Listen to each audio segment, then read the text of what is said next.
स्वागत है आप सभी का एक बार फिर से मनी कैम क्लासेस में। और ये हम लोगों का होने वाला है सॉल्यूशन का लेक्चर नंबर 5। और जैसा कि हम लोगों ने लास्ट वीडियो में अपने देख लिया था कि हम लोग कदम रख चुके थे वहां पर जहां से हमें मेन सॉल्यूशन चैप्टर को क्या करना था, स्टार्ट करना था।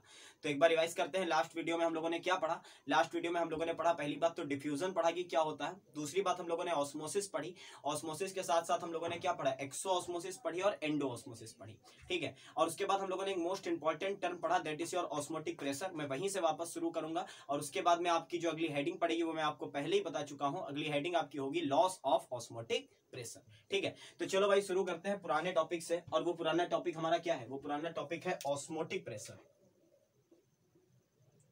ठीक है, अब ऑस्मोटिक प्रेशर, पहली बात तो आप ऑस्मोसिस को समझिए कि ऑस्मोसिस क्या होती थी। एक बार वापस मैं रिवाइज करा रहा हूं, केवल आपको मैं पिछली बार बता चुका हूं, लेकिन रिवाइज करके तब आगे बढ़ेंगे हम लोग। ठीक है, हम लोगों ने क्या पढ़ा था कि अगर हमारे पास में कोई यूट्यूब हो, ऐसी कोई यूट्यूब हो हमारे पास में, ठीक है, तो इस यूट्यूब में क्या कर ले, यहां पर हम लोग क्या लगा ले, यहां पर हम लोग लगा ले एसपीएम। एसपीएम का मतलब समझते थे? एसपीएम मींस था सेमी परमेबल मेम्ब्रेन। और उसके बाद में हम क्या करते हैं, दोनों तरफ अलग अलग सोल्यूशन भरते हैं, एक तरफ दूसरा सोल्यूशन और एक तरफ दूसरा सोल्यूशन। इधर की कंसंट्रेशन हो C1, इधर की कंसंट्रेशन हो C2। ठीक है, ध्यान से समझिएगा, इधर की कंसंट्रेशन C1 हो, इधर की कंसंट्रेशन क्या हो आपकी C2 हो। तो जब अब यहां पर जो पार्टिकल होंगे उसमें सॉल्यूट पार्टिकल तो इधर भी है, यहां पर भी सॉल्यूट के पार्टिकल मौजूद है, यहां पर भी आपके सॉल्यूट के पार्टिकल मौजूद है। ठीक है, दोनों तरफ आपके सॉल्यूट पार्टिकल हैं, बट यहाँ की कंसंट्रेशन C1 है और यहाँ की कंसंट्रेशन C2 है। अब मान लेते हैं कि C1 आपकी क्या है, ज्यादा है, और C2 आपकी क्या है, कम है। ठीक है, ध्यान से सुनिए बात को, और उसके बाद में हम लोग आगे बढ़ेंगे। 2 मिनट ले रहा हूं रिवाइज कराने में। C1 हमारा ज्यादा है और C2 हमारा क्या है, कम है। तो भाई देखो, ये वाली कंसंट्रेशन ज्यादा है और ये वाली कंसंट्रेशन कम है। और जब भी हम लोग मिलाते हैं दो सोल्यूशन को, तो टेंडेंसी क्या होती है कि ओवरऑल कंसंट्रेशन क्या हो जाए, ओवरऑल कंसंट्रेशन एक जैसी हो जाए, सेम हो जाए। बस इतनी सी हमारी क्या होती है, टेंडेंसी होती है सोल्यूशंस की। तो अब क्या होगा, होगा ये कि हमारी यहाँ की और यहाँ की कंसंट्रेशन हमें बराबर करनी है। तो कंसंट्रेशन बराबर करने के लिए सॉल्यूट पार्टिकल तो नहीं मूव कर सकते, क्योंकि सॉल्यूट पार्टिकल का साइज है बड़ा, वो एसपीएम के इधर उधर मूवमेंट नहीं कर सकते। तो बचा कौन? बचा सॉल्यूट पार्टिकल। तो सॉल्यूट पार्टिकल का मतलब हुआ कि जहां पे देखो कंसंट्रेशन कौन सी कम है, C2 कंसंट्रेशन कम है, ये C2 कंसंट्रेशन कम है, यानी कि वहां पर वॉल्यूम, अगर पर लीटर वॉल्यूम पे हम देखें तो कम मॉलिक्यूल मौजूद होंगे। तो हमारे सॉल्यूट जो सॉल्वेंट पार्टिकल होंगे वो किस तरफ मूवमेंट करेंगे, सेमी परमेबल मेम्ब्रेन के थ्रू इधर की तरफ आएंगे और इधर की तरफ आकर के इसमें मिलने लगेंगे। जैसे इसमें मिलेंगे C1 क्या होने लगेगी, आपकी डिक्रीज होने लगेगी, और ये मूवमेंट तब तक होता रहेगा जब तक C1 और C2 की वैल्यू आपस में क्या नहीं हो जाती, बराबर नहीं हो जाती। अब अगर हमें इस ऑस्मोसिस को, इस फिनोमिना को क्या कहते हैं, movement of particle from one solution to other solution throughout the semi permeable membrane is known as your osmosis. अगर हमें इस ऑस्मोसिस को रोकना है तो हमें क्या करना पड़ेगा, हमें इन पार्टिकल्स को रोकना पड़ेगा। तो हमें इस सोल्यूशन पर क्या जरूरत होगी, एक्सटर्नल प्रेशर की जरूरत होगी, और वो मिनिमम प्रेशर जो लगाने से ये ऑस्मोसिस रुक जाए उसी को हम क्या कहते थे, ऑस्मोटिक प्रेशर कहते थे। ठीक, इतनी बात याद आ गई आप लोगों को। लास्ट वीडियो में हम लोगों ने यहां पे क्लोज कर दिया था टॉपिक। अब समझते हैं आगे कि जो ऑस्मोटिक प्रेशर है वो किस पर डिपेंड करता है। अगर वो आप लोगों ने सीख लिया, और पिछली वीडियो में मैंने एक बात और कही थी आपसे कि जब आप लोग अगली वीडियो देखने आओ तो 100% श्योर हो जाओ कि आपको फर्स्ट ईयर का बायल का लॉ, चार्ल्स का लॉ और आइडियल गैस इक्वेशन पूरी तरीके से आती हो। अगर वो आपको आता है तो आपको इस टॉपिक में 1% की भी दिक्कत मैं नहीं होने दूंगा, इस बात की गारंटी मेरी है। ठीक है, चलो भाई अब आगे बढ़े कि ऑस्मोटिक प्रेशर किन चीजों पे डिपेंड करेगा। अब देखो, मान लेते हैं सोल्यूशन नंबर 1 ये है, ठीक है, बार बार डायग्राम बनाने से टाइम ज्यादा जाएगा। सोल्यूशन नंबर 1 ये है और सोल्यूशन नंबर 2 ये है। ठीक है, इसकी कंसंट्रेशन और इसकी कंसंट्रेशन बराबर है, तो क्या ऑस्मोसिस होगी? नहीं होगी। अगर इसकी कंसंट्रेशन और इसकी कंसंट्रेशन बराबर है तो क्या ऑस्मोसिस होगी? ऑस्मोसिस नहीं होगी भाई। अगर यहां की कंसंट्रेशन डिफरेंट है, यहां की कंसंट्रेशन क्या है, यहां की कंसंट्रेशन अलग है, यहां की अलग है, मान लेते हैं C1 और C2 फिर से एक बार, और C1 बड़ा है, C2 छोटा है, तो हमें पता है कि बीच में क्या लगी हुई होगी, बीच में लगी होगी आपकी क्या, सेमी परमेबल मेम्ब्रेन। और यहां से सॉल्यूट पार्टिकल चलेंगे इसके थ्रू होते हुए, कहां मिलेंगे, आकर यहां पर मिलेंगे आकर के, ऐसा कुछ हो रहा होगा। अगर हमारे, अब देखो बात ध्यान से कि जितना ज्यादा डिफरेंस इन कंसंट्रेशन का होगा, अगर यहां पर दोनों कंसंट्रेशन बराबर है तो ये मूवमेंट नहीं होगा। अगर यहां पर बहुत कम डिफरेंस है दोनों में तो होगा तो मूवमेंट, लेकिन काफी स्लो मूवमेंट होगा। ठीक है, मूवमेंट तो होगा बट मूवमेंट काफी स्लो होगा। अब सोचो कि C1 बहुत कम है और C2 बहुत ज्यादा है, इधर सॉल्यूट की क्वांटिटी बिल्कुल मिनिमम है, और उधर सॉल्यूट जो सॉल्वेंट है वो आपका सुपर सैचुरेटेड कंडीशन में रखा हुआ है। तो क्या होगा, तुरंत फटाफट पार्टिकल क्या करेंगे, इधर की तरफ आना स्टार्ट कर देंगे। ठीक है, तुरंत पार्टिकल क्या करेंगे, यानी कि जो आपके पास में ऑस्मोसिस होगी वो तेज हो जाएगी। जैसे जैसे ऑस्मोसिस तेज होगी वैसे वैसे आपको प्रेशर ज्यादा लगाना पड़ेगा उसको प्रिवेंट करने के लिए। यार सीधी बात समझो, अगर ऑस्मोसिस नहीं हो रही है तो क्या किसी एक्सटर्नल प्रेशर की जरूरत है? नहीं है। अगर ऑस्मोसिस धीरे धीरे हो रही है तो हमें कम एक्सटर्नल प्रेशर की जरूरत है जो कि उसे प्रिवेंट कर सके, यानी कि ऑस्मोटिक प्रेशर की वैल्यू कम होगी। ठीक है। दूसरी बात क्या है कि अगर हमारे पास ऑस्मोसिस काफी तेज हो रही तो हमें उतना ही ज्यादा ऑस्मोटिक प्रेशर एक्सटर्नल लगाना पड़ेगा उस ऑस्मोसिस को रोकने के लिए। यानी कि इतनी देर में मैं केवल इतनी बात कहना चाहता हूं कि your osmotic pressure P is directly proportional to concentration of your solution. ठीक है। जो आपका ऑस्मोटिक प्रेशर P होता है ये आपका कंसंट्रेशन ऑफ सॉल्यूशन पे क्या होता है, कंसंट्रेशन ऑफ सॉल्यूशन के डायरेक्टली प्रोपोर्शनल होता है। जितना ज्यादा कंसंट्रेटेड सॉल्यूशन होगा उतनी तेज ऑस्मोसिस होगी और आपको उतने ही ज्यादा एक्सटर्नल प्रेशर की जरूरत होगी उस ऑस्मोसिस को प्रिवेंट करने के लिए। Is it clear? अगर ये पूरी तरीके से क्लियर हो गया तो दूसरी बात सुनो कि हमारे पास में एक टर्म होता है दैट इज योर टेम्परेचर, और हमें पता है कि टेम्परेचर को अगर हम इंक्रीज करते हैं तो काइनेटिक एनर्जी क्या होती है, पार्टिकल की इंक्रीज हो जाती है। यानी कि जो ऑस्मोसिस 25 डिग्री सेंटीग्रेड पर कम स्पीड से हो रही होगी सेम कंसंट्रेशन पे, उसी कंसंट्रेशन पे वही ऑस्मोसिस अगर हम 40 डिग्री सेंटीग्रेड पे कराएंगे तो ज्यादा तेज होगी। यार क्या इसमें कठिन है? ठीक है। अगर हम ठंडा करते जाएंगे दोनों को, टेम्परेचर को डिक्रीज करते जाएंगे तो ऑस्मोसिस की स्पीड कम होती जाएगी। अगर हम टेम्परेचर को बढ़ाएंगे पार्टिकल की काइनेटिक एनर्जी बढ़ेगी, पार्टिकल की काइनेटिक एनर्जी बढ़ेगी, वो तेजी से मूवमेंट करेंगे। जो तेजी से मूवमेंट करेगा उसको रोकने के लिए ज्यादा एक्सटर्नल प्रेशर ऊपर से लगाना पड़ेगा। यानी कि जो आपके पास ऑस्मोटिक प्रेशर P होगा वो डायरेक्टली प्रोपोर्शनल होगा किसके, जो ऑस्मोटिक प्रेशर P होगा वो डायरेक्टली प्रोपोर्शनल होगा टेम्परेचर T के। जितना ज्यादा टेम्परेचर उतने ज्यादा एक्सटर्नल प्रेशर यानी कि ऑस्मोटिक प्रेशर की जरूरत है, जितना कम टेम्परेचर उतने कम ऑस्मोटिक प्रेशर की जरूरत है। ठीक, ये दो बातें क्लियर हो गई पूरी तरीके से कि पहली बात तो pressure is directly proportional to the concentration of solution, और दूसरी बात ऑस्मोटिक प्रेशर, जहां पर भी P लिख रहा हूं वो ऑस्मोटिक प्रेशर है, वो नॉर्मल प्रेशर नहीं है। ठीक है। तो osmotic pressure is directly proportional to the temperature of that particular solution. जितना ज्यादा टेम्परेचर उतने ज्यादा ऑस्मोटिक प्रेशर की हमें जरूरत पड़ने वाली है। समझ में आ गई बात पूरी तरीके से? तो इसको एक बार नोट करना चाहो नोट कर लो, ना नोट करना चाहो कुछ ज्यादा इंपॉर्टेंट नहीं है क्योंकि मैं दूसरी बार में फिर भी ये चीजें लिखने वाला हूं। तो अगली हेडिंग आप लोग डालिए अपनी कॉपी पर और वो हेडिंग होगी बॉयल वांट हाफ। अब याद करो मेरे साथ फर्स्ट ईयर, जो बच्चे मुझसे फर्स्ट ईयर पढ़ चुके हैं या जिन्होंने फर्स्ट ईयर पर मेरे वीडियोस देख रखे हैं उनको पता होंगी ये बातें। वो बातें क्या होंगी कि सबसे पहली बात तो ये वाला लॉ हमने फर्स्ट ईयर में पढ़ा, Boyle van't Hoff, Boyle's law पढ़ा, और अब हमें क्या पढ़ना है, बॉयल्स वांट हाफ लॉ। ठीक है, Boyle van't Hoff law most important है, बिल्कुल जैसा बॉयल का लॉ था सेम उसी तरीके का है, बस थोड़ी सी चीज हमें क्या करनी है, थोड़ी सी चीज हमें ध्यान देनी है और उसके बाद में हम लोग क्या कर जाएंगे, आगे बढ़ जाएंगे। तो देखो बॉयल का लॉ अगर फर्स्ट ईयर वाला मैं आपको याद दिलाऊं तो फर्स्ट ईयर वाला था pressure is inversely proportional to volume. जो आपका प्रेशर होता है वो आपके वॉल्यूम के इनवर्सली प्रोपोर्शनल होता है। ये बात आप लोगों ने फर्स्ट ईयर में पढ़ी थी, लेकिन यहां पर तो वॉल्यूम की तो कोई बात ही नहीं है, अभी आएगी, एक मिनट सब्र करो, आएगी थोड़ी देर में। तो क्या होगा, बॉयल वांट हाफ को पहले मैं क्या लिख लूं, पहले मैं स्टेटमेंट लिख देता हूं आपके नोट्स बनाने के लिए, उसके बाद समझाता हूं। बॉयल वांट हाफ कहता है at constant temperature, eight constant temperature the osmotic pressure,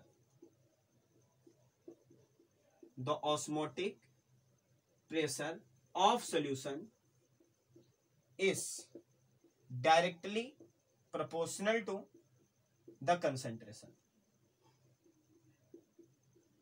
is directly proportional to the concentration. क्या यही बात तो अभी समझाई थी, दो ही टर्म है ऐसे जो ऑस्मोटिक प्रेशर को आपके क्या कर रहे थे, अफेक्ट कर रहे थे। पहला था आपका कंसंट्रेशन ऑफ सॉल्यूशन, दूसरा था आपका टेम्परेचर ऑफ दैट सॉल्यूशन। तो बॉयल वांट हाफ क्या कहता है कि जो आपके पास में क्या होगा, अगर हम लोग टेम्परेचर को क्या कर दें, कांस्टेंट कर दें, अगर टेम्परेचर को कांस्टेंट नहीं करेंगे, दोनों चीजें वेरी कराएंगे, अगर दोनों चीजें वेरी कराएंगे तो हमारे पास में क्या होगा, टेम्परेचर बढ़ाने पर पता है वॉल्यूम एक्सटेंड होने लगता है, डेल्टा भी बढ़ने लगेगा, तो हमारे पास वॉल्यूम चेंज हो जाएगा, तो फिर दिक्कत होगी। एक साथ नहीं दोनों को वेरी करा सकते, पहले एक को करेंगे फिर दूसरे को करेंगे, दोनों को एक साथ कर देंगे तो जैसे वहां बनती थी आइडियल गैस, यहां बनेगा आइडियल सॉल्यूशन। अभी देखते हैं सारी चीजें, आज सब कुछ क्लियर हो जाएगा, 35-40 मिनट का वीडियो होगा, सब कुछ पूरी तरीके से क्लियर कर दूंगा। तो एट कांस्टेंट टेम्परेचर, अगर सॉल्यूशन के टेम्परेचर को कांस्टेंट कर दिया जाए तो osmotic pressure of that solution is directly proportional to the concentration. जितनी ज्यादा कंसंट्रेशन होगी उतना ज्यादा ऑस्मोटिक प्रेशर होगा, जितनी कम होगी उतना कम होगा। कंसंट्रेशन जीरो होगी, ऑस्मोटिक प्रेशर भी जीरो होगा, नहीं होगा। ठीक है, अभी देखेंगे ग्राफ से कैसे जीरो होगा। तो हम लोग कह सकते हैं कि जो प्रेशर है वो हमारा डायरेक्टली प्रोपोर्शनल किसके बोला गया, डायरेक्टली प्रोपोर्शनल बोला गया कंसंट्रेशन के। तो pressure is directly proportional to concentration, equation number 1 मान लेते हैं। ठीक, ये हो गई। इतनी बात तो समझ में आ गई, ये तो ऊपर वाला लिखा है, एट कांस्टेंट टेम्परेचर तो हमें रखना ही रखना है। अब बात करें कि कंसंट्रेशन क्या होती है, तो कंसंट्रेशन को कह सकते हो ग्राम पर लीटर, ठीक है, कंसंट्रेशन मींस ग्राम पर लीटर। या मैंने कंसंट्रेशन टर्म बहुत सारे पढ़े, सारी की सारी कंसंट्रेशन थी, मैंने वहां पर बताया था आपको, मोलरिटी भी कंसंट्रेशन है, नॉर्मलिटी भी कंसंट्रेशन है, दोनों ही कंसंट्रेशन है, ग्राम पर लीटर भी कंसंट्रेशन है, बस सबका क्राइटेरिया अलग अलग है मेजरमेंट का। तो अगर हम लोग कहें कि जो कंसंट्रेशन होती है ना, ये कंसंट्रेशन यहां पर ग्राम कहो या क्या कहो, नंबर ऑफ मोल पर लीटर कहो या number of mole equivalent upon litre कहो, बात तो सारी एक ही है, ऊपर की चीज तो कांस्टेंट ही चल रही। ओवरऑल मैं कहना क्या चाहता हूं कि जो कंसंट्रेशन होती है वो इनवर्सली प्रोपोर्शनल होती है किसके, वॉल्यूम के, ठीक, जो कंसंट्रेशन होती है वो इनवर्सली प्रोपोर्शनल होती है किसके, वॉल्यूम के। वॉल्यूम बढ़ाते जाओगे पर यूनिट वॉल्यूम में आपके ग्राम एटम या मोल कम होते जाएंगे, आपकी कंसंट्रेशन क्या होती जाएगी, घटती जाएगी, ठीक है। तो हम लोग कंसंट्रेशन के प्लेस पे क्या लिख सकते थे, 1/V, ये लिख सकते थे। तो देखो भाई यहां से क्या आ जाएगा कि pressure is inversely proportional to 1/V, concentration 1/V के इनवर्सली प्रोपोर्शनल है, तो यहां पर भी 1/V इनवर्सली प्रोपोर्शनल आएगा। इक्वेशन नंबर 2, क्या यही लॉ पढ़ा था हम लोगों ने फर्स्ट ईयर में, pressure is inversely proportional to volume and that's why it is known as your Boyle van't Hoff law, इसलिए इसको हम लोग बायल वॉन्ट हाफ लॉ कहते हैं, ठीक है। अब आगे की कहानी, हमें पता है कि अगर हम इस डायरेक्ट प्रोपोर्शन को हटाएंगे तो एक कांस्टेंट लगाएंगे K/V। अब इस V को इधर उठा लो तो हम लोग कह सकते हैं, दिख रहा है सबको, हाँ दिख रहा, PV इज इक्वल टू क्या हो गया आपका, PV इक्वल टू हो गया आपका कांस्टेंट, PV इक्वल टू क्या हो गया आपका कांस्टेंट। अच्छा, इक्वेशन नंबर 1 से हम लोग थोड़ी सी चीज और कर सकते थे कि अगर इक्वेशन नंबर 1 को थोड़ा सा और मॉडिफाई करते तो कह सकते थे कि P इज इक्वल टू, यहां पर कोई दूसरा कांस्टेंट ले लेते हैं, K डैश ले लेते हैं, क्योंकि यहां पर तो कांस्टेंट बदला होगा, यहां पर कुछ और कांस्टेंट होगा, यहां पर ग्राम या मोल से मल्टीप्लाई हुई होगी, तो K डैश मान लेते हैं, और क्या ले लें, C, तो कह सकते हैं P/C इज इक्वल टू क्या हो गया आपका कांस्टेंट, ये दूसरा टर्म आ गया, ठीक है।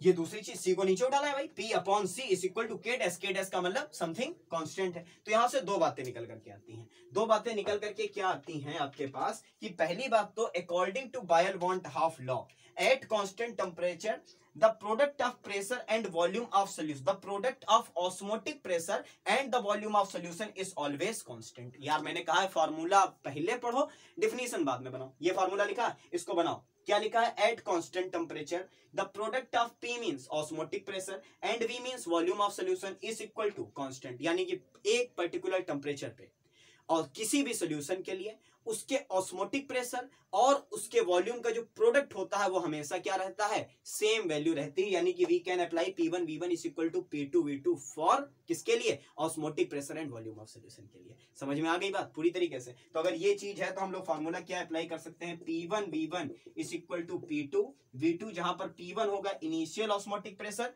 P2 होगा फाइनल ऑस्मोटिक प्रेशर, V1 होगा इनिशियल वॉल्यूम, V2 होगा इनिशियल वॉल्यूम। पूरी तरीके से मेरे हिसाब से क्लियर हो गया होगा। अब इसको बनाओ डिफिनीशन, इसके हिसाब से क्या बनेगा कि the ratio of osmotic pressure and concentration of solution, देखो 1 लिखा है, यहां लिख दूं दोबारा, P/C equal to K dash, K dash क्या लिखो, कांस्टेंट, ठीक है, P/C इक्वल टू कांस्टेंट। तो क्या बनेगी definition, the ratio of the osmotic pressure and the concentration of solution is always constant. जो रेशियो होता है इन दोनों का वो हमेशा कांस्टेंट रहता है, और किस पर, एट कांस्टेंट टेम्परेचर पे। कांस्टेंट टेम्परेचर पे प्रेशर, ऑस्मोटिक प्रेशर और कंसंट्रेशन का जो रेशियो होता है वो हमेशा क्या आता है, एक इक्वल वैल्यू आती है, यानी कि क्या लिख सकते हैं, P1/C1 is equal to P2/C2, ठीक। P1/C1 का मतलब क्या हो गया हमारे पास में कि P1 हो गया हमारा इनिशियल ऑस्मोटिक, C1 हो गया हमारी इनिशियल कंसंट्रेशन, P2 हो गई हमारी क्या, फाइनल ऑस्मोटिक प्रेशर, और C2 हो गया हमारा final concentration of that particular solution. Clear हो गई बात पूरी तरीके से, इसको नोट करिए और उसके बाद हम लोग क्या करते हैं, आगे बढ़ते हैं।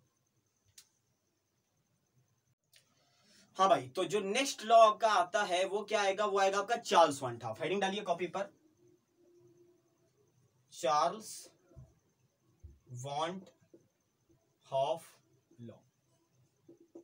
अब अगर आपको याद हो फर्स्ट ईयर वाला चार्ल्स का लॉ, ठीक है, फर्स्ट ईयर वाला चार्ल्स का लॉ पहले याद करते हैं, उसके बाद में इसको भी समझेंगे, ठीक है, ध्यान से समझेंगे। कि हमारे पास में फर्स्ट ईयर में हम लोगों ने पढ़ा था कि जो हमारे पास में क्या होता था, कांस्टेंट प्रेशर अगर हम लोग कर लेते, कांस्टेंट प्रेशर कर लेते तो volume is directly proportional to होता था किसके, टेम्परेचर के।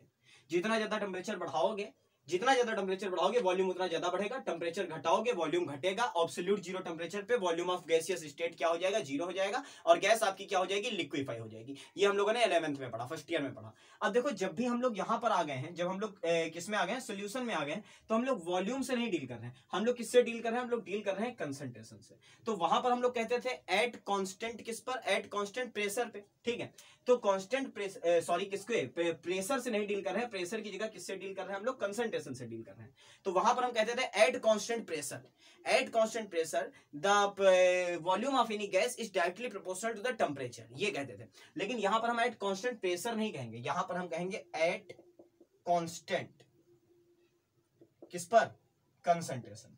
अगर हम कंसंट्रेशन को क्या कर दे, कांस्टेंट कर दे, और ये बात तो यार दिमाग में बना लो, ठीक है। ये भी एक ब्रह्मास्त्र ही है, जैसे ब्रह्मास्त्र बीच में बताता हूं मैं, उसमें ब्रह्मास्त्र एक ये भी है कि जब भी गैस के लिए क्या यूज हो रहा होता है, प्रेशर यूज हो रहा होता है, वेपर प्रेशर यूज हो रहा होता है, तो सोल्यूशन या लिक्विड स्टेट जब भी आती है तो उसके लिए क्या यूज होने लगती है, कंसंट्रेशन यूज होने लगती है। ये बात साइंस में आपको एमएससी कर जाओगे उसके आगे तक काम आएगी, ठीक है। जब भी गैस ली जाएगी तब प्रेशर से डीलिंग होगी, जब भी सोल्यूशन लिया जाएगा तब कंसंट्रेशन से डीलिंग होगी, ठीक है। अब आगे बढ़ते हैं। तो एट कांस्टेंट किस पर, कंसंट्रेशन पे, द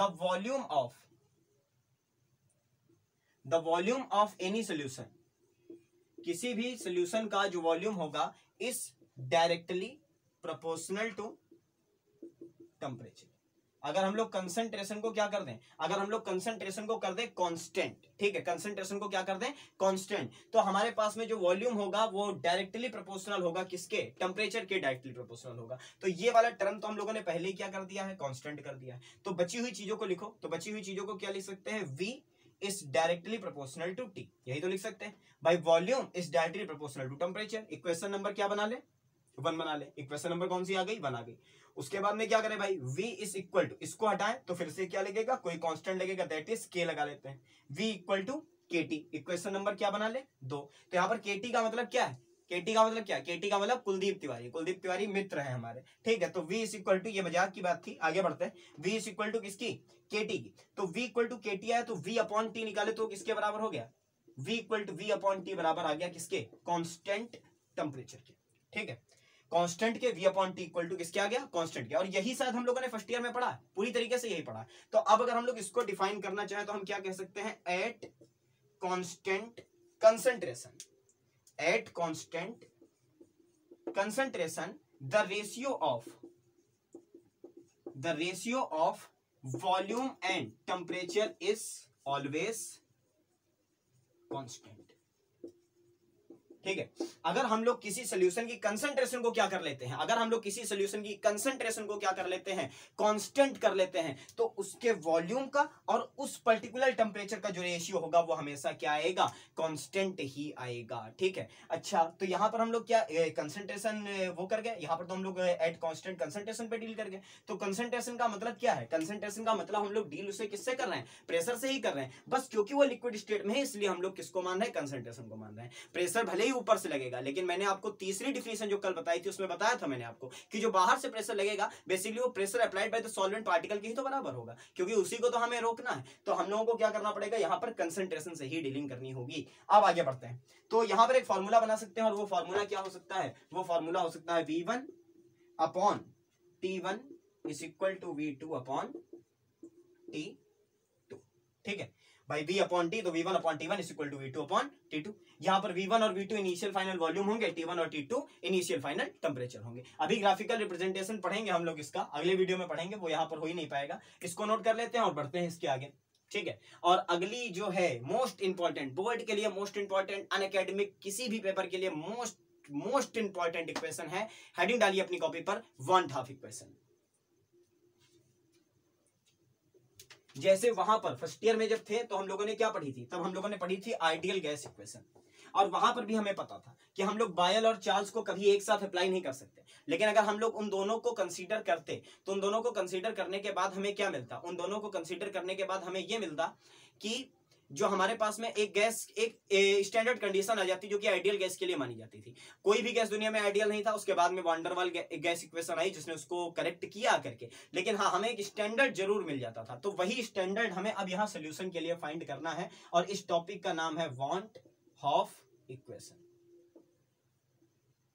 तो भाई लैंग्वेज आप लोगों को बुक से लिख लेनी पड़ेगी कि लेट अस कंसीडर, जो भी दिया होता है कि आपका जो प्रेशर है ऑस्मोटिक प्रेशर वो है P, जो वॉल्यूम है वो है V, जो टेम्परेचर है वो है T, जो कंसंट्रेशन है वो है कैपिटल C। मैं सीधे बढ़ता हूं आगे कि अगर हमारे पास में क्या हो, प्रेशर ऑस्मोटिक प्रेशर P हो, टेम्परेचर T हो, वॉल्यूम V हो, कंसंट्रेशन ऑफ सोल्यूशन C हो, तो हम लोग कह सकते हैं अकॉर्डिंग टू बॉयल-वांट-हाफ, अगर हम लोग बॉयल-वांट-हाफ को लेकर के चलें तो हम लोग कह सकते हैं pressure is directly proportional to the concentration, equation number 1, या हम कह सकते हैं pressure is directly proportional to 1/V, equation number 2। ठीक है, पहले यहां से निकालेंगे फिर यहां से निकालेंगे, कुछ छोड़ेंगे नहीं। कई सारी किताबों में यहां से दिया हुआ है, कई सारी किताबों में यहां से दिया हुआ है, दोनों बातें सही हैं, हम लोग दोनों से कर लेंगे। ठीक है, तो इक्वेशन नंबर 1 इक्वेशन नंबर 2 आ गई। अब अगर हम लोग जाएं according to Charles want half, तो चार्ल्स वांट हाफ क्या कहता है, चार्ल्स वांट हाफ कहता है कि volume is directly proportional to the temperature. ठीक है, volume is directly proportional to temperature. तो अब देखो यहां से तो हमें मिल नहीं रही चीज पूरी तरीके से, तो हम लोग क्या कह सकते हैं, हम लोग पी वी को इधर ले हैं, तो इसको, इस वाली इक्वेशन को क्या लिख सकते हैं, इसको लिख सकते हैं volume is inversely proportional to pressure. भाई चाहे प्रेशर वॉल्यूम के इनवर्सली प्रोपोर्शनल हो, चाहे वॉल्यूम प्रेशर के इनवर्सली प्रोपोर्शनल हो, बात तो दोनों सेम है। इसको मान लो इक्वेशन नंबर 2। अब क्या कर लें, इसको मान ले इक्वेशन नंबर 3 और मर्ज कर दे जैसे आइडियल गैस में करते थे। तो फ्रॉम इक्वेशन 2 एंड 3, दूसरी और तीसरी इक्वेशन को आपस में कर दो मर्ज, तो क्या आया हमारे पास में, दिख रहा है सबको। तो यहां पर क्या आया, यहां पर आया हमारे पास में volume is directly proportional to T/P। ठीक है, क्या आया, T/P। अब यहां पे इसको इस साइड में ले आए तो क्या कह सकते हैं, PV इज इक्वल टू किसके आ गया हमारे पास में, ST। वहां पर किसके बराबर आता था, RT के। डायरेक्टली प्रोपोर्शनल हटाया और क्या लगाया, इक्वल लगाया, तो किसके बराबर आ गया हमारा किसके, PV इक्वल टू ST। अब अगर यहां पर ले आए PV इक्वल टू, तो एक इसके बराबर हो जाएगा NST।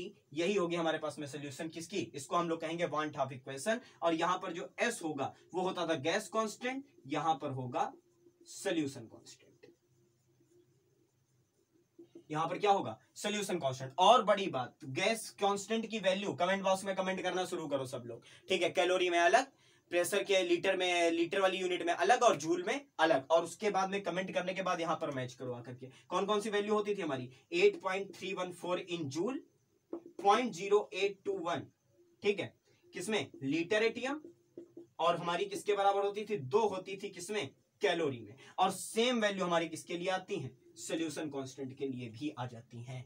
यानी कि सोल्यूशन कांस्टेंट कहो या गैस कांस्टेंट कहो, दोनों की वैल्यू एक ही है। जो पुराने बच्चे हैं उनको पता होगा, मैंने पहले ही क्लियर कर रखा है। जो नए हैं वो अब सुने, कोई भी फ्लूइड दुनिया के लिए हो उसके लिए लॉस एक जैसे ही बनते हैं। ठीक है, चाहे वो गैस हो और चाहे वो क्या हो आपका लिक्विड हो, दोनों के लिए सेम बातें आती हैं। और यहाँ से जो कैलकुलेटेड वैल्यू आती है किसकी, सोल्यूशन कांस्टेंट की, वो हमारी जो गैस कांस्टेंट के लिए आती थी सेम उसी के लिए आती है। और इसकी जो यूनिट्स हैं उनको डील करना मैं एक अलग वीडियो में बताऊंगा, जिससे आप लोगों को बिल्कुल परेशानी ना हो इसके न्यूमेरिकल्स को डील करते टाइम। ठीक है, तो ये तो हमारा हो गया किससे, इसको और इसको मर्ज करके हम लोगों ने क्या किया है, वॉल्यूम को लिया यहां पर। अब देखो अगर हम लोग चाहते तो यहां पर जो प्रेशर है उसकी जगह पर भी हम लोग 1/V लिख सकते थे। तो थोड़ा सा वेरिएशन और करेंगे इसको, पहले इसको नोट कर लो, उसके बाद में हम लोग आगे बढ़ते हैं।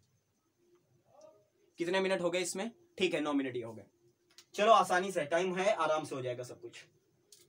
ठीक है, नोट हो गया। अब देखो थोड़ा सा क्या कर रहा हूं, इतनी चीज को मैं क्या कर देता हूं, इतनी चीज को मैं मिटा देता हूं यहां से, और उसके बाद दोबारा देखते हैं कि क्या हो सकता है। कंसंट्रेशन के टर्म में ले आए, बस इतनी सी मेरी कोशिश है। तो कंसंट्रेशन के टर्म में लाने की टेक्निक तो छोटी सी है, मैंने क्या पढ़ा रखा है आपको, PV is equal to NST, बस यही तो पढ़ाया है। और जो वॉल्यूम होता है वो क्या होता है आपका, जो वॉल्यूम होता है basically PV equal to ST, लो ये लो, PV इक्वल टू ST, और यहां पर S कैपिटल लिया जाएगा आपका, PV is equal to ST, यहीं पर समझ जाओगे। और हम लोगों ने पढ़ा क्या है कि वॉल्यूम जो होता है ना, वॉल्यूम होता है इनवर्सली, वॉल्यूम जो होता है वो होता है इनवर्सली प्रोपोर्शनल टू कंसंट्रेशन। या बेसिकली अगर मैं कंसंट्रेशन ही कहूं, कंसंट्रेशन बोल दूं, तो कंसंट्रेशन बराबर क्या होगी, कंसंट्रेशन बराबर होगी N/V। मानते हो या नहीं मानते हो, N है नंबर ऑफ मोल, V है आपका वॉल्यूम इन लीटर। बच्चों वाली बात है यार, सारे वीडियो देख लो तब आओ यहां पर पढ़ने। तो concentration equal to number of mole upon V। तो अगर मैं यहां से V इक्वल टू निकालू तो आ जाएगा number of mole, that is your N, और अपॉन में आपकी concentration C। And if we put this value in this equation, अगर हम इस वैल्यू को इस इक्वेशन में पुट कर दें तो हमें क्या मिलेगा, तो हमें मिलेगा, इसको मान लेते हैं इक्वेशन नंबर 1, इसको हम लोग उठाते हैं यहां पुट करते हैं, तो देखो मिलेगा P, बच्चों की जैसे समझो, v की जगह पर ये रखते हैं तो v की जगह मिलेगा n अपॉन आपका क्या n अपॉन c और इस इक्वल टू किसके सोल्यूशन कांस्टेंट एंड t के, ठीक है। तो p इक्वल टू किसके बराबर आ जाएगा, p equal to C S T, p equal to C S T. अब कहोगे सर जी n कहाँ गया, तो n बराबर ले लिया गया कितने मोल, 1 मोल। n इक्वल टू कितने मोल ले लिया गया, 1 मोल ले लिया जाए तो प्रेशर बराबर किसके आ जाएगा, c into S into T के बराबर आ जाएगा। ये भी एक फॉर्मेट हो सकता है इस इक्वेशन का, पिछला वाला फॉर्मेट भी सही है। कई जगह पर क्या किया गया है, जो आपका n है ना उसको कई किताबों में म्यू से रिप्रेजेंट कर दिया गया है, तो जो म्यू से रिप्रेजेंट किया गया है वहां पर भी आपको म्यू नंबर ऑफ मोल ही बता रहा है। अगर हम लोग n इक्वल टू 1 ना लेते हैं, जितने मोल ले तो हम लोग n की वैल्यू को एज इट इज पुट कर देंगे। थोड़ा सा और कर सकते हैं कि हमें क्या नहीं पता होता, ये आ गया n equal to C S T, तो प्रेशर इक्वल टू, हाँ ठीक है, यहां से डील करेंगे आगे, पहले इतना नोट कर लो आप लोग।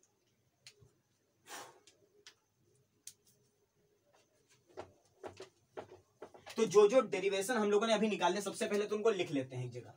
पहला डेरिवेशन हम लोगों ने वन हाफ इक्वेशन का क्या निकाला, पहला डेरिवेशन निकाला कि P V is equal to N S T, या फिर पी वी इक्वल टू लिखा मिल सकता है आपको क्या, म्यू एस टी, जहां पर एन या म्यू आपका क्या होगा, नंबर ऑफ मोल होंगे, चाहे ये लिखा मिले और चाहे ये लिखा मिले। इक्वेशन नंबर 1, इक्वेशन नंबर 2, ठीक है। दूसरा हम लोगों ने क्या पढ़ा कि हम लोगों ने वी की जगह पर रख दिया क्या, 1 अपॉन सी, 1 मोल के लिए हम लोगों ने क्या रख दिया, 1 अपॉन सी, तो हमें मिल गया P और n इक्वल टू हम लोगों ने 1 ही मोल मान लिया। जाहिर सी बात है अगर हम लोग कहते हैं कि इफ n इक्वल टू कितना 1 मोल, n इक्वल टू कितना मान ले 1 मोल, तो ये वैल्यू 1 हो जाएगी। तो सबसे पहली बात तो PV इक्वल टू आ जाएगा आपका ST के बराबर, और जब 1 मोल है तो वॉल्यूम इक्वल टू होगा number of mole upon concentration, n की वैल्यू 1 है, यानी हम कह सकते हैं P upon C equal to ST, यानी कि प्रेशर इक्वल टू आ जाएगा आपका CST। दूसरी जो फॉर्मेट आ गई आपकी वो ये आ गई, तीसरी फॉर्मेट, ठीक है।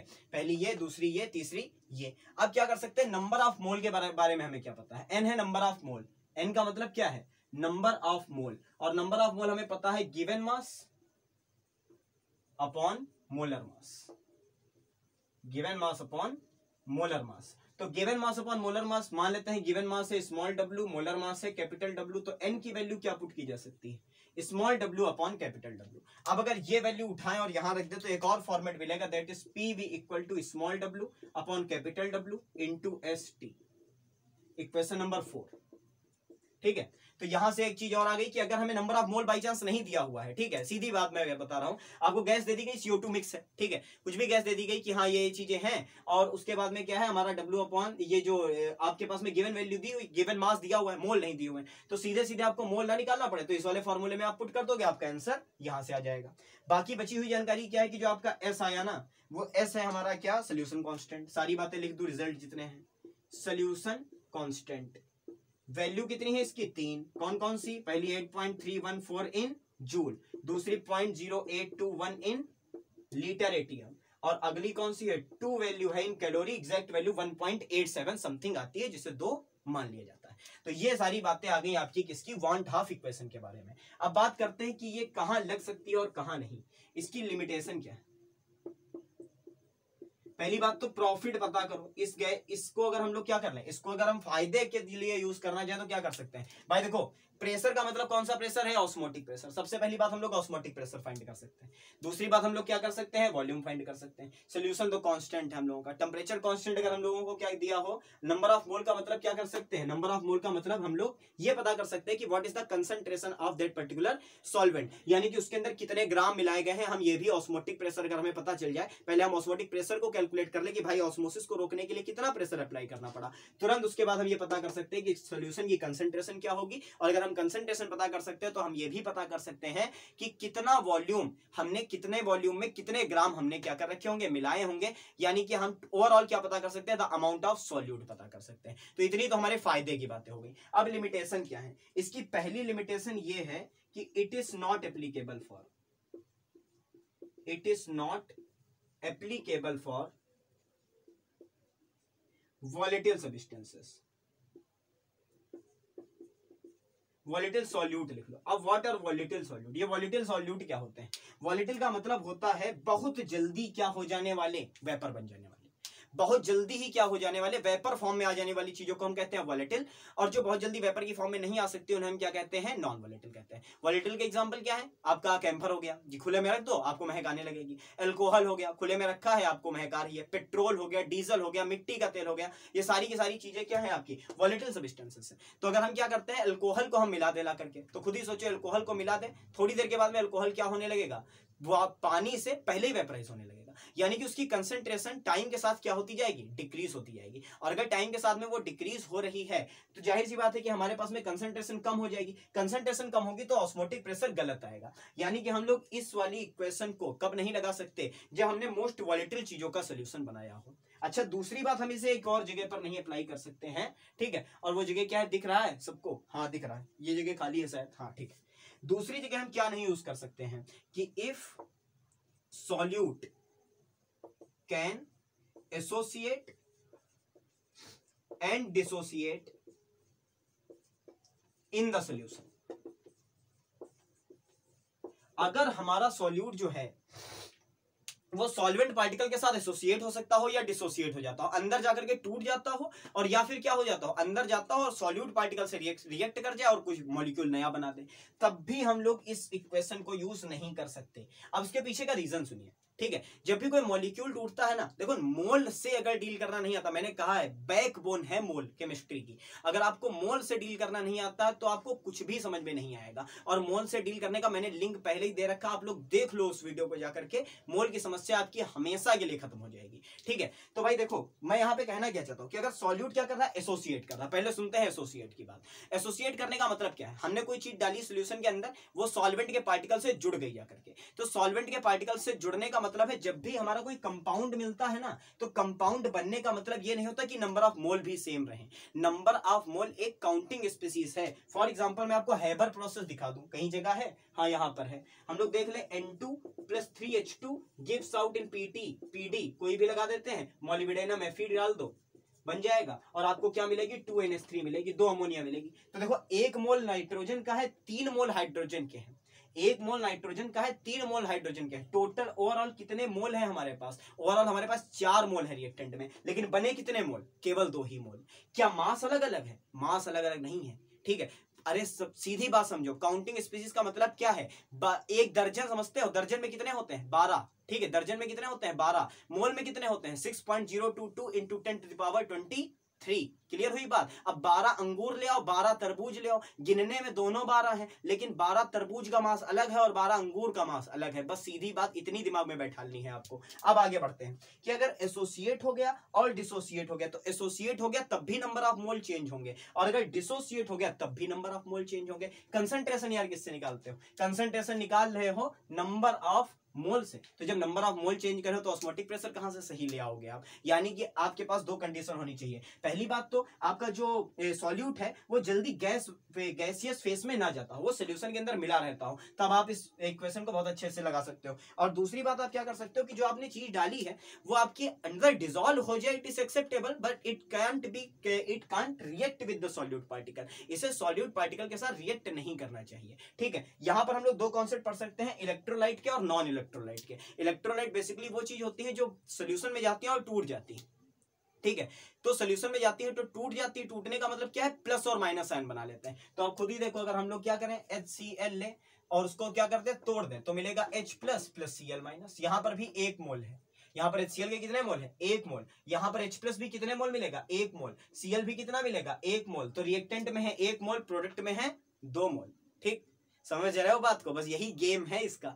यही गेम अगर समझ में आ गया तो सारी चीजें क्लियर हो जाएंगी। तो आपके, और डिसोसिएट नहीं होना चाहिए यानी कि टूटना नहीं चाहिए, और एसोसिएट नहीं होना चाहिए यानी कि जुड़ना नहीं चाहिए। अगर इतनी चीजों को आप फॉलो करा रहे हो तो आप इस इक्वेशन को क्या कर सकते हो, इजिली लगा सकते हो और चीजों को फाइंड कर सकते हो। ये बहुत इंपॉर्टेंट टॉपिक था, आज खत्म हो गया हम लोगों का। एक बार इसका स्क्रीनशॉट ले लो। जो चीजें आपको समझ में नहीं आती है please comment in comment box. मैं दोबारा बनाऊंगा वीडियो, दोबारा बना दूंगा आपके लिए, लेकिन पढ़ना आपको पड़ेगा, कमेंट आपको करना पड़ेगा कि हाँ सर यहाँ पे हमें डाउट है। जहां पर भी डाउट हो तुरंत कमेंट करो, जहां पे समझ में ना आए एक बार वीडियो को रिवाइंड करके दोबारा देखो। आई होप आपको समझ में आएगा। अगर आपको वीडियो हेल्पफुल लग रहा है तो चैनल को सब्सक्राइब तुरंत कर लो, क्योंकि मैं सब कुछ खत्म करने वाला हूं और बहुत जल्दी खत्म करने वाला हूं, ठीक है। तो अगर लेट होते जाओ जाओगे तो चीजें आपके हाथ से क्या होती जाएंगी, बाहर जाती जाएंगी। एक चीज मैं आपको और बता दूं कि अगर आपके दिमाग में ये चलता हो कि सोल्यूशन कंप्लीट हो जाएगा तब हम एकदम से 15 लेक्चर देख लेंगे, तो ये बात सही आपकी नहीं है।